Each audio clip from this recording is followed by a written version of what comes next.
Hello you guys, welcome back to my channel. I am so excited for today's video. We are going to be making some DIY Christmas stockings. So if you have been a follower of mine for a little while or follow me on TikTok or anywhere else, then you know that my style for Christmas time is very classic in terms of its color palette. So I use lots of reds. I do use white and gold as well, but the white is a little bit more sparse. It's just mostly a lot of red. I just really love that color around the holidays. We're gonna go ahead and pull from that same color palette. Now, if you do follow me on TikTok, then you may have seen that I recently accumulated a ton of upholstery style fabrics for free from Facebook Marketplace. Now, these fabrics are samples. They did belong either in a custom furniture shop or an upholstery shop, or maybe even an interior designer had them. And I have gone through every single piece a few times. So these are the inspiration pictures that I have gathered off of Pinterest that are helping pull me in the direction that I really want to go in for these stockings and sort of what I'm looking for. But I do want them to all have that tapestry-like feel and that heirloom quality to them so that we can use them for many, many years to come. So in this video today, I'm gonna try to walk you through how I'm putting these stockings together. Here are all of the fabrics that I have gone through and picked out. Some of them are a little bit more red than others. Some of them are a little less red than others. There might be some maroon, burgundy type colors in here, but I did already go through these and select which ones we're going to be using for the actual stocking bodies. Now, I do not plan on using a different fabric for the heel or for the toe.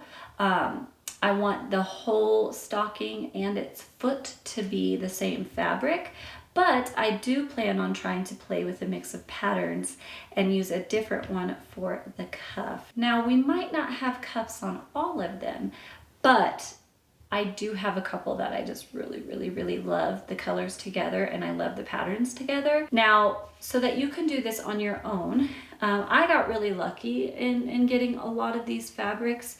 I will do my best to see if they're available online, but they are quite vintage, I'm pretty certain, so I'm not even sure that they still have these fabrics.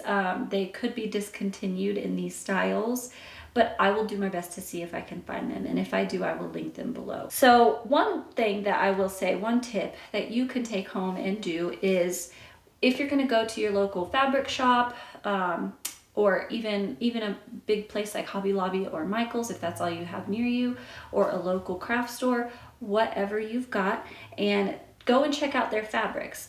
My suggestion to you would be to stick to what colors you end up using every year. I know that a lot of people love to switch up their Christmas decorations, plus our tastes always change as time goes on. That's normal and natural. But if you have a specific color that you just gravitate towards every year, for me, that's red, and that you know that that's just gonna stick around, try to do those kinds of colors. Try to stick to that, the decor that you already have and that you already love. That would be my biggest tip. That way you're not spending all this time to make them and then next year you don't like them. My second tip is to only pick patterns that you really like. If you don't like florals, don't pick floral pattern. If you don't like stripes, don't pick a stripe, you know? If you don't like patterns at all, go with plain. That's fine too. But I do suggest that you try to mix it up, make it fun. And I think that's what adds to the overall feel of these types of stockings in general. And so that is what I did. I went and I picked out everything that had the same tone, same color scheme. And I feel like that makes it a lot easier to choose which fabrics you want to use on your stockings. If you do not have a sewing machine, you can totally stitch these by hand.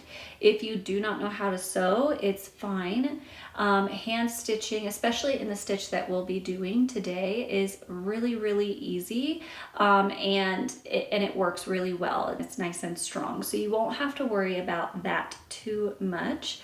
But I will say, if you have your library card or you frequent your local library, definitely call and ask if they have a sewing machine that you can borrow, if you're more comfortable with those, or ask a friend if you can borrow one of their sewing machines. My local library does have a sewing machine that I can borrow.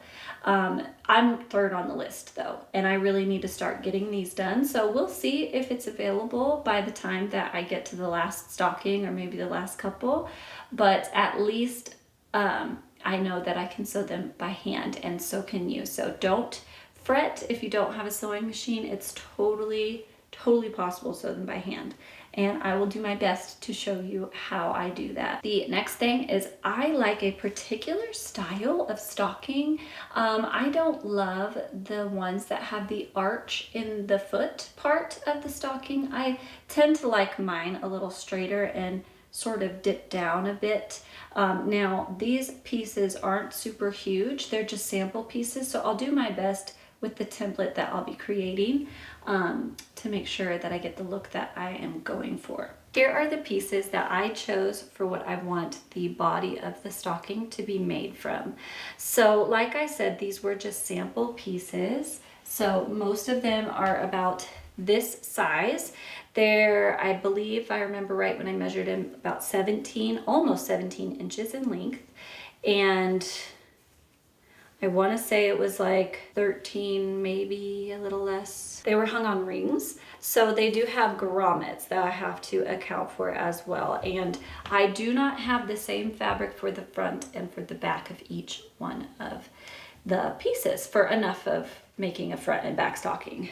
I wish I did, but I don't. So I'm gonna try to utilize as much of the fabric as I can on each one of these for the front of the stockings. So you see how all of these go together. There's purples in some that pull from another purple in the other. There's definitely lots of reds.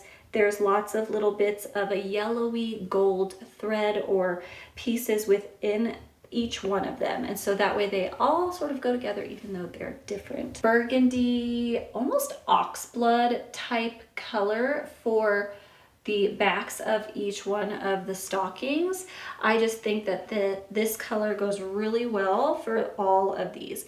Now, if you're in a fabric store and you're picking from bolts of fabric and not just samples or scraps like I am, then you can do both sides the same fabric if that's what you want. If you want to do the back different, that's great too. I think this will kind of pull them all together even more with the back being the same and the front being different. My tutorial today on this fabric, I really love how beautiful this one is with the little flecks of red and the bits of green even. There's tiny bits of green and purple and all of that. I love this one. And I did pick out a fabric that I think is perfect for the cuff piece. I have chosen this gorgeous piece here. It is a gold and red stripe, which I love so much. And there's two, you know, this is just a small scrap like this. And so if you imagine the cuff part being like wrapped around here a bit. Do my best. There we go. So if you can imagine a cuff, so we're going to do our best to make some templates for these and start cutting and sewing. Since all the supplies are going to be different based on your situation, whether you're going to be hand stitching or sewing with a sewing machine, I will go ahead and just list all of the supplies down in the description. Now, as far as a template goes, I did need to create my own template, and I just used a stocking that I already had. Now, you can definitely go and find free sewing patterns online all over the place. I will leave a couple of places listed for you down in the description also that I know of, and you could just go on the hunt for a template that already exists and won't have to make your own. Now, for me, because my fabric is mostly scraps, that's why I went ahead and made my own. After you have prepped your fabric, that could be ironing, washing. For me, that was seam ripping all of the serged edges. You're going to go ahead and cut all of your pattern pieces out.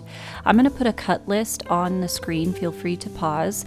This is just kind of the main idea for what you're going to need, but definitely follow your pattern you have gotten if you went ahead and got it off the internet for free. So for my pattern that I created, the outside layer consists of 2 pieces of fabric, the back and the front, and 2 pieces of batting, which just adds to the cushiony, soft kind of luxe feel of the stocking. What you're going to do first is take your 2 fabric pieces and put the right sides together.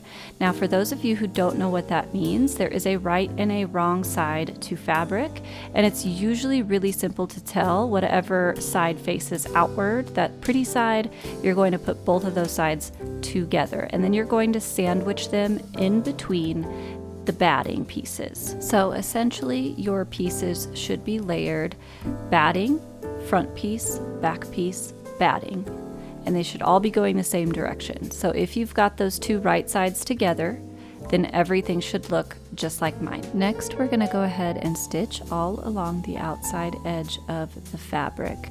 We're not going to stitch across the top edge because we will need to turn our project right side out. So whether you're sewing by machine or by hand, you're going to need to pin all of these layers very, very securely together so that it does not shift as you're sewing.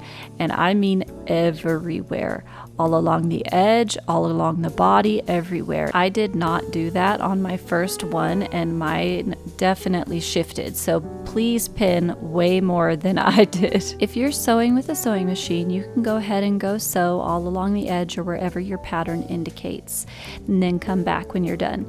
If you're sewing by hand, then you're going to need to grab your thread and your needle. Now I'm going to be using upholstery thread. It's really, really strong and I just happen to have it. Or you could just use regular sewing thread, whatever you may have on hand. The best way to measure your thread when hand stitching is to go from holding it at one end, stretch it out to your shoulder, and then do that one more time.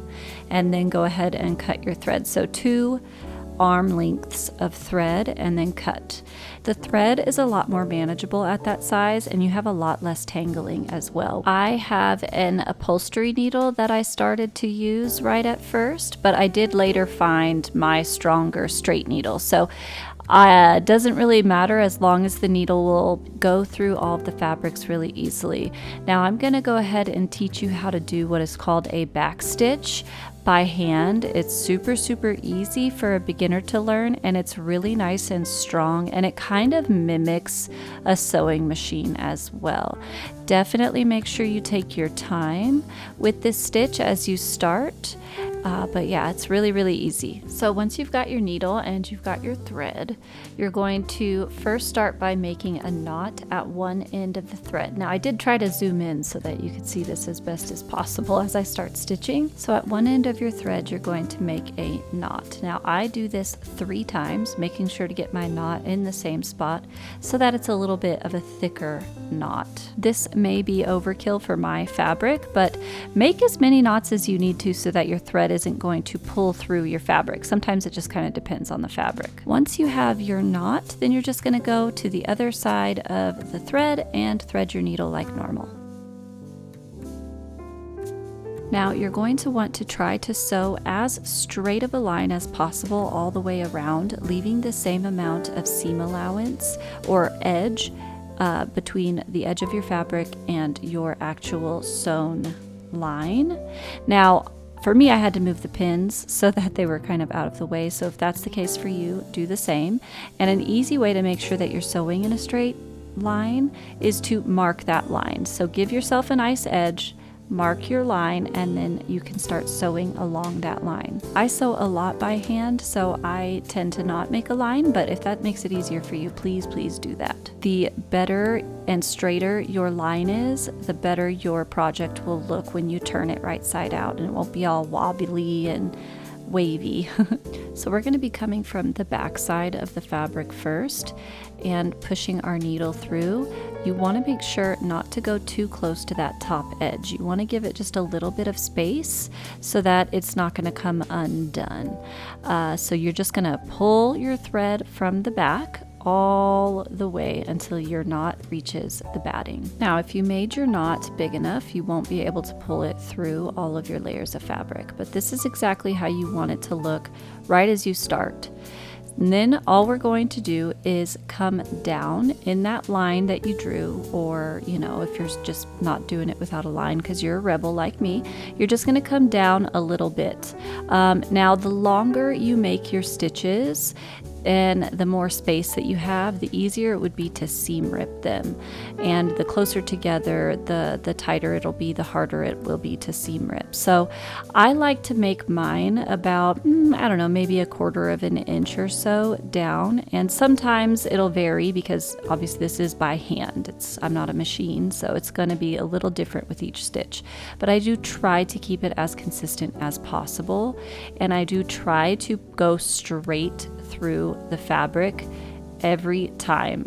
It can be hard, especially with this curved upholstery needle, but just try to go straight through and don't pull too tight. You don't want to start to bunch your fabric as you're sewing. Now for the next stitch we're going to try to leave the same amount of spacing, and we are coming from the back side of the fabric now. So if you try to poke your needle up through all the pieces from the back side, down about 1/4 of an inch, that's sort of where you want to start your next stitch. And then you're just going to pull that thread all the way through, make sure it's nice and taut, not too tight, but taut. And then this is where the back stitch part gets its name. So now what we're going to do is we're going to go back into the previous stitch, the very bottom of the previous stitch, and try to go into that same exact hole with your needle. So you're just going to go back into it and then pull your thread all the way through. And that is literally the entire stitch. You're just going to repeat that again and again. So I will do my best to show you one more time. Now from the back side again, we're going to come down at about 1/4 of an inch, trying to keep everything straight, and poke your needle all the way through the fabric. Once you have that placed properly, I always kind of check periodically as I sew, so I definitely recommend you do the same. You're just going to pull that thread all the way through again, making sure it's tight, but not bunching everything together. And then again with the back stitch, we're just going to go back into the previous stitch, try to make it in the same hole if possible, put your needle through from the front to the back, and pull the thread. And that is it. That is how you do a back stitch. So you're just going to do that all the way along the edge of your stocking, trying to make sure that you're keeping everything even as much as possible for how much fabric you're leaving. So that would be your seam allowance all the way around. And like I said, take your time doing this. Don't be afraid to undo stitches, and before you know it, you'll be really great at sewing by hand, I promise. I did end up finding my straight needle. That's a stronger needle in my sewing kit, so I went ahead and switched to that, as you can see. But also, if you notice, I'm starting to run out of thread. It's getting smaller and smaller from that first piece that we cut earlier. So I'm going to show you how I end the stitch, like the thread that I'm currently using, and then add more to continue sewing. Now this is just how I do it. I'm not sure if it's technically correct or not. I've been sewing like this for a really long time and it works really good. So I'm just going to show you exactly how I do it, but basically you're going to continue stitching as normal, and you want to end your thread before you get too short, because you're going to do some knots in the back side. So once you get to a point where you're like, okay, I think this is good, you're going to do your last stitch for that remainder of that thread, and then flip your project over to the back side. So you want to make sure that you're ending on the back side of your project. So now that you're on the back side, you're going to go ahead and kind of put a stitch or put your needle through the previous stitches. So like there should be a little overlap. I like to go into that little overlap and put my needle through. So you're going to want to leave a loop once you do so, and then you're just going to put your needle through that loop and pull to create a knot. Now I like to pull downwards towards the direction of the way I'm stitching, just to make sure that the thread is all nice and tight. And I do about 3 knots, and then you can trim the excess. And that is how you end your sewing and secure it. So now we're going to go ahead and get more thread on our needle and do the same measurement type that you did before, 2 arm lengths, and make sure you tie your knots at the end, and then we'll continue sewing. Okay, once your needle is threaded, you're going to go ahead and go into that last stitch again in that same hole from the back side, just like when we started stitching at the very beginning. Once you poke that all the way through to the front, you're going to pull your thread straight all the way through till the knot hits the back of the fabric once more. Then you're just going to go ahead and continue to stitch just like you did before. Come down about 1/4 inch, push your needle through to the back side, pull all the way through. Then for your next stitch, you're going to come up from the back side about 1/4 inch down, poke your needle through, pull all the way through, and then back into that first previous stitch. And once again, you're just going to continue sewing in this manner repeatedly all the way around.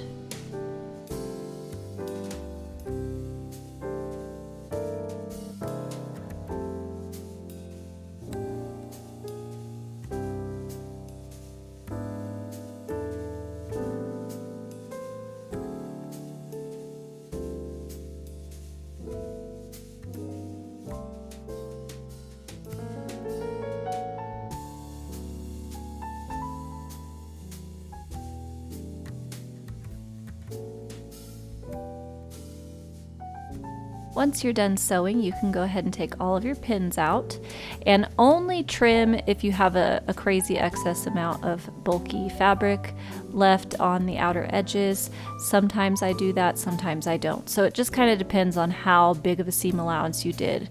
When you go to turn your project right side out, sometimes this can help for it to lay correctly.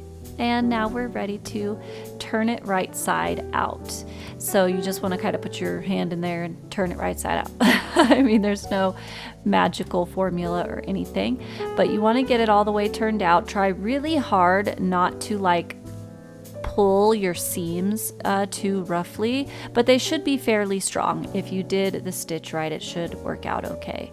So once you got it turned out, you can press along those seams with your finger to help flatten everything out just a little bit more, push it a little bit more out. Just don't do too much because you don't want to create a hole or anything in your fabric. But that's it for the outside layer. Next, we're going to start on the cuff. Now, if your pattern doesn't have a cuff on it, then you'll just skip this part.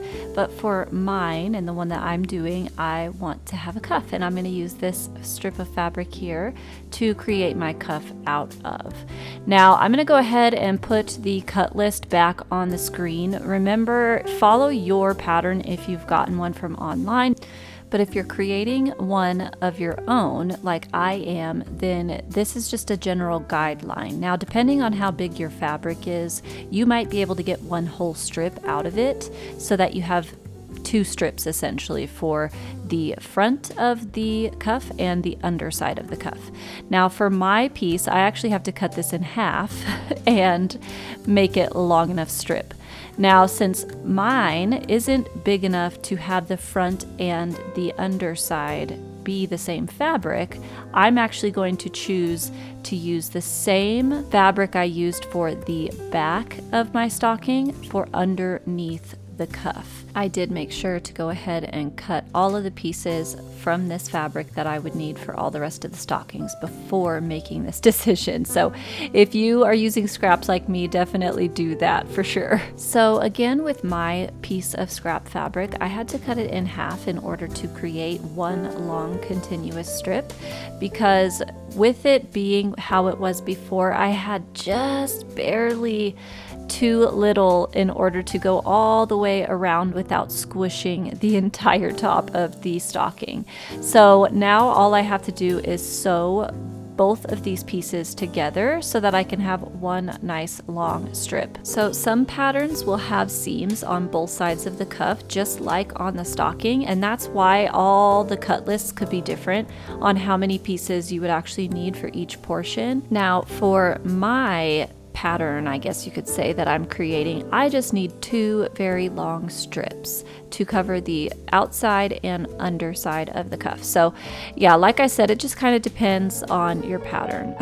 So make sure you follow that. And some don't even have cuffs at all, so you might be skipping this part anyway. So once again, I did have to create my own pattern for the cuff, which I am not going to have available for you guys. It's very, very unique to my fabric. My stockings are a little smaller than the standard. So again, I'll reiterate, just make sure you're following the pattern that you are using. So in order to put my 2 pieces of fabric into one long strip, I just put the right sides together and did that same back stitch all down one edge to create a strip that I could use.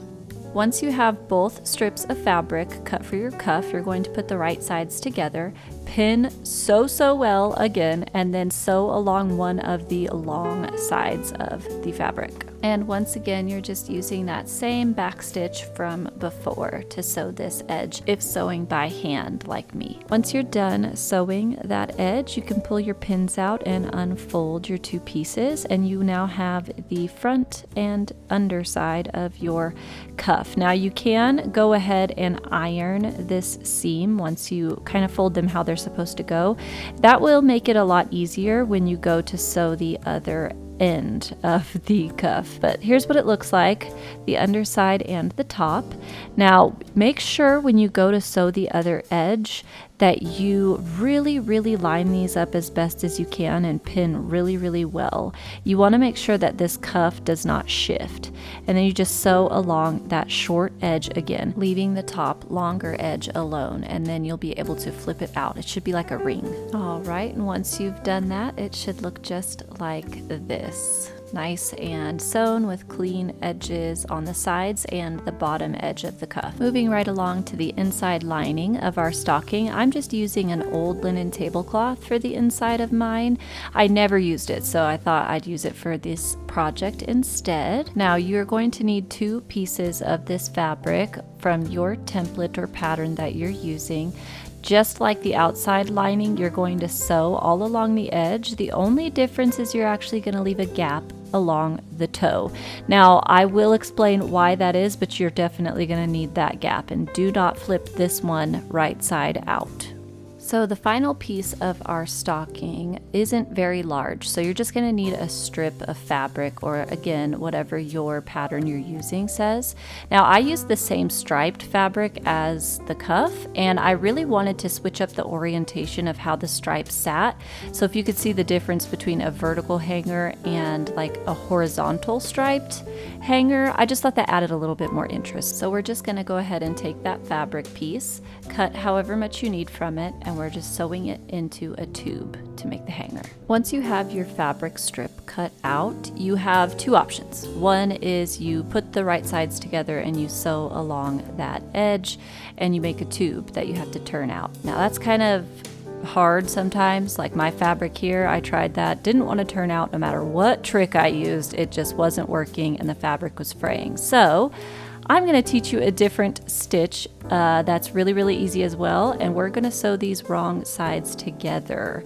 And what you're going to do is you're going to fold your fabric in half, then you're going to fold down like a little edge, like a little seam almost, on both sides of the fabric, just like that. And then you're going to put those 2 together into a tube shape, essentially. And you're going to want to pin all of that as best as you can so it doesn't move at all, especially if your fabric is striped like mine. You want to make sure that the stripes are nice and lined up properly. So go ahead and do that, pin really well, and then I will teach you what is called the ladder stitch, or sometimes people call it an invisible stitch. All right, once you have it all really nice and pinned as best as you can, we're gonna go ahead and sew down that entire seam in the ladder stitch. Now, I'll put a graphic on the screen and try to explain this as best as I possibly can. So what you're gonna do is you're gonna thread your needle like normal, and then you're going to place it inside the tube under one side of the seam and pull all the way through so your knot is on basically the inside of the tube. Now it's time to do the ladder stitch. So if you follow the graphic on the screen, we're literally going to go on one side, then back on the other, and then back again, and so on all the way down the seam. So coming across to the other side, you're going to poke your needle down from the outside and then back up through that same side of the fabric, pulling your needle and thread all the way until it's nice and taut. Then you're going to repeat that same action but on the opposite side. So you're going to go straight up onto the other side, poke your needle down through once more, and back up again on that same exact side. And then you're just going to repeat this pattern all the way down your strip on that seam. Now I'm leaving the graphic up the entire time that you're watching this, just so that way you can really get the hang of which directions you're going and how to keep your thread and where to put your needle. This exact stitch is what we're going to be using to sew the lining together on that part of the toe that we left unsewn earlier. And that's a little later, but you will be using this stitch again. So definitely take your time, practice it, and don't be afraid to undo it if you feel like it's not working. And when you pull that thread nice and tight, it should pull that seam nice together and closed, and yeah. And that's how you do a ladder stitch, or some people, like I said, like to call it an invisible stitch. Okay, so when you get to the end and you do your last stitch, we're gonna go ahead and make a knot. Now, first you wanna make sure that your thread is nice and tight all the way through and that seam is nice and closed. And you can take your needles out, but as you can see, it's all nice and sewn, which is really, really good.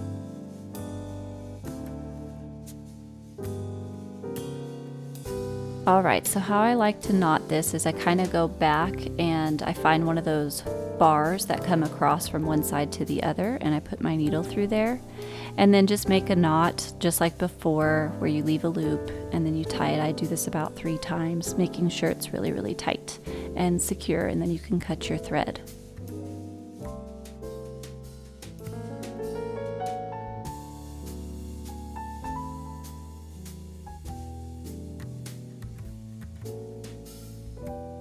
We are finally going to be able to put this whole stocking together. So you should have 4 pieces: your outside layer, your inside lining, your hanger, and your cuff. So how we put this together is you start with your cuff. You're going to slide it around the stocking. Now make sure that unsewn edge is the one at the top meeting that unsewn edge. You want that nice finished edge at the bottom of your cuff, and try really, really hard to line up your side seams as best as you can. Now I pin everything. I pin it on the sides, I pin it at the top. I try to make it to where it's not going to shift on me as much as possible. And it also will start to bunch everything, especially once you put the inside lining over everything, as you'll see. I'll show you. And so you'll want to try to just move everything, line everything up, pin everything as tight as possible, and definitely take your time. This is going to determine what it looks like once we flip everything around, and you'll see. So just make sure you take your time and pin everything. I can't reiterate that enough. All right, so as you can see, I pinned everything everywhere, all down the sides and everything. And I tried to straighten the fabric out as much as I can without the bunching. Now, I don't care too much about the batting layer of the fabric, but I do care about the outside layers being as straight as I could get them without them bunching. Now, what you're going to do next is take your hanger and you're going to fold that in half, making sure that seam is on the inside of the fold.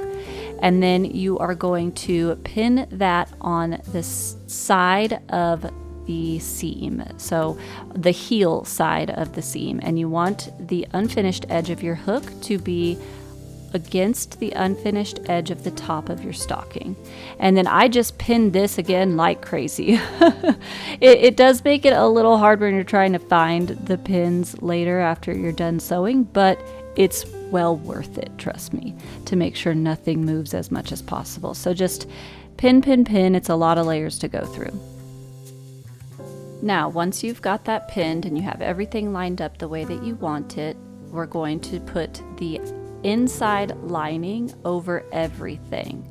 So you're going to want to be careful when you do this. Just watch for your pins, all that stuff, and make sure you don't rip your lining, but you're just going to pull it all the way, making sure that that top unfinished edge meets the top of the unfinished edge of your stocking once again. Now, the hole at the toe does come in handy sometimes when you're trying to pull your stocking and have everything meet up where it should. So definitely use it. I do. And then just get it all nice and lined up. Now, once you've got it all nice and snug in there, you'll notice that it's getting kind of tight up at the top. So what I like to do is I like to just gently pull on everything and make it as straight as I can along that edge.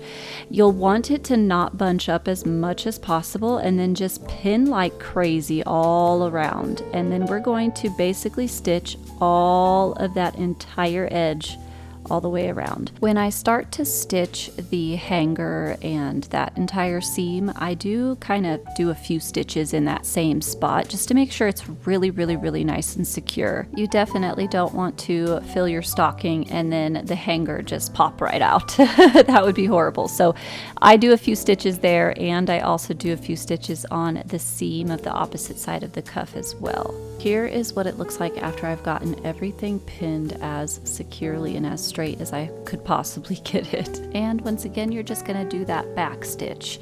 So take your time doing this. This is a lot of layers to get through, especially if you're sewing by hand. And as you can see, like, your thread will like to fall out of your needle a lot, but it can be hard on your fingers. So just take your time and make sure you're trying to go as straight as possible, giving the same amount of seam allowance all the way around. It's not going to be perfect. Mine definitely wasn't. All right, once you've sewn all the way around that top edge, you're going to knot your thread on the inside part of the stocking where that batting is, as you can see. And again, I just do 3 knots, and then you can snip your thread, leave a little tail on your thread always.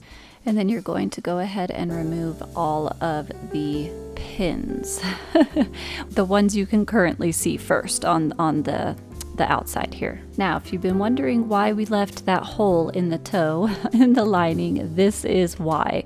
So before we move on, I like to take everything out and just make sure that that seam at the top looks okay. So what you're going to do is you're going to pull your stocking through the hole of your toe and do so carefully because you still have other pins on the inside over there. So as you're flipping this around, you're going to go ahead and take all those pins out.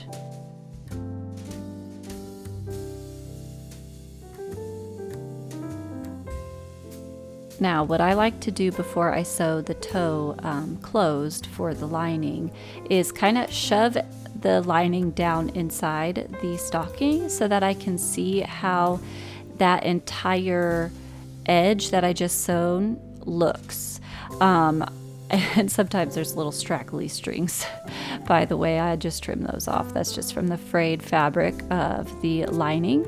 But basically I do this so that way I can see how everything looks folded inside together, in case I have to seam rip it all out, in case I don't like it, in case there's things didn't line up properly, whatever it is. And this just helps me to see that before I finish the actual stocking. So, and it's a good thing I did this too, because there was actually some more pins in the seams of the cuff hidden on the inside. So make sure you do that. Look at everything, get all the pins out, trim your little frays, and shove the lining down on the inside to check that edge. Now, know as well you can iron that seam, that top seam too, once you're all the way done, and iron your stocking all together just to make sure it lays how you want and it goes inside the thing like you want, all of that. All right, once you're certain that you've got your edge how you want it, you're going to pull the lining back out and we're going to sew that toe closed using that same invisible stitch that we did on the hanger before. So you'll want to kind of fold your edge of your toe all the way around on both sides and pin it. You can also iron this seam if that helps to keep it flat. I tend to not, just because I don't want to get out extra things, but you totally can do that. Just try to fold over the seam as best as you can to line it up with the rest of the lining, and then sew the toe closed. And that's it. You now have a completed stocking. I know this takes quite a while to do, especially if you're doing it by hand and making multiple like I am, but I am loving the stockings so far. I think they're coming out very, very beautifully, and I do believe that these are just going to be really nice handmade heirloom pieces that we get to hand down to our kids and family. So yeah, you just go ahead and stuff that lining back down on the inside. You can steam the stockings, you can iron them a little bit to help the seams kind of lay a little flatter and, you know, be a little smoother, and overall just give you a nice, clean, finished, polished looking stocking. Okay, so here she is. I love it. I love how it turned out so much. It was a lot of work. And, you know, finagling. I did have to seam rip a couple of times just to make sure things lined up, and it still doesn't line up very 100%, but I feel like this is so much better than buying from the store. I feel like I don't ever see any stockings like this, and so I love this one. I love it so much, and I actually started working on the other ones already, and I kind of wanted to show you how far I've gotten. Since recording and doing this first stocking, it hasn't been very far, but I've cut out quite a few pieces now that I had put one together and sort of figured out exactly what I was doing. So I have completely sewn another outside layer of this stocking here. I love the two of them together side by side. They're so cute. I'll show you I have to find really quick the cuff to show you that, but let me show you how far I've gotten on the other outside layers first, and then I'll show you the cuff. Okay, so I have sewn down to here for this one, and then I have these ones all cut out and ready to be sewn. So we've got these, well, you can't really see what pattern that one is, but I'll try to put a picture of it up. I do have a picture of what the outside looks like. It's very similar to this one. And then these two. So as you can see, all of them next to each other. Oh, they're so good. Okay, for this red floral fabric, I went ahead and I chose this fabric to be the cuff. Now, it has some like gold in it. It's not just plain, but I do love the texture that it gives. It's so pretty. Let me put it with it so you can kind of visualize here what it will look like. But I love that combination. So I'm just gonna have to keep figuring out exactly which fabric patterns I like with the stocking for the cuffs. I do want them all to have cuffs. I just really love how this one turned out so much. And I think that having all of them have cuffs and having that mix of pattern is just going to be so playful and so interesting. And so I'm going to have to probably just pick, because I keep switching between which one I want to pair with another. So yeah, it'll just take a little bit more time, I think, to figure it out. But I'm really excited about these. And when I decorate the house fully for Christmas, so I've already recorded part 1 of decorating the the house as much as I have been able to so far. And part 2, I'll hopefully have all of the stockings done and you'll be able to see them then. So if you've made it this far in the video, first of all, thank you very much. I really hope that you enjoyed this semi sort of tutorial, since it was a lot of just me figuring out how to use these fabric scraps in the best way that I could to make some heirloom quality stockings for our Christmas stockings this year and years to come. So I hope that you enjoyed this video. I hope that it inspired you to just go out and pick random fabrics and make up your own pattern and sew some stockings. So until next time, I'll see you guys later. Bye.